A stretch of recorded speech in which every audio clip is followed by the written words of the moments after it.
അപ്പോൾ സ്വാതന്ത്ര്യമില്ലാത്തടത്ത് എന്ത് സംഭവിക്കുന്നു? അവിടെ ഭാര്യയ്ക്ക് ഭർത്താവിനെ പേടിയാണ്. ഭർത്താവ് വീട്ടിലേക്ക് വരുന്നു എന്ന് പറയുമ്പോൾ തന്നെ പേടി, അല്ലെങ്കിൽ ഭാര്യ വീട്ടിലേക്ക് വരുന്നു എന്ന് പറയുമ്പോൾ തന്നെ പേടിയുള്ള ഭർത്താക്കന്മാരുണ്ട്. അല്ലെങ്കിൽ ഭാര്യ ഇത് കാണോ എന്ന് പേടിച്ചിരിക്കുന്നവർ, ഭാര്യ എന്നെ ശ്രദ്ധിച്ച് നോക്കുമ്പോൾ തന്നെ പേടിയുള്ളവർ, അല്ലെങ്കിൽ ഭർത്താവ് അരികിൽ വരുമ്പോൾ പേടിയുള്ളവർ. പേടിയില്ലാതെ ജീവിക്കാൻ കഴിയുന്നത്, അതായത് പരസ്പരം ബഹുമാനിക്കുന്നിടത്തും സ്നേഹിക്കുന്നിടത്തും ഈ ഭയത്തിന് സ്ഥാനമില്ല, അവിടെ സംശയത്തിന് സ്ഥാനമില്ല. അതുകൊണ്ടല്ലേ നിൻ്റെ ഭർത്താവിനെ ഞാൻ ഇവിടെ വെച്ച് കണ്ടുവല്ലോ, അതിനിപ്പോൾ എന്നാ തെറ്റ്?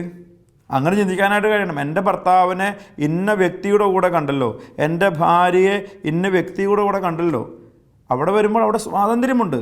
അതായത് എത്ര ദൂരം പോയാലും ഇവൾ എൻ്റെയാണ്, ഇദ്ദേഹം എൻ്റേതാണെന്നുള്ളൊരു ചിന്ത വരണമെന്നുണ്ടെങ്കിൽ ആ ബന്ധത്തിൽ ഒരു ആത്മീയ സ്വാതന്ത്ര്യം ഉണ്ടാകണം.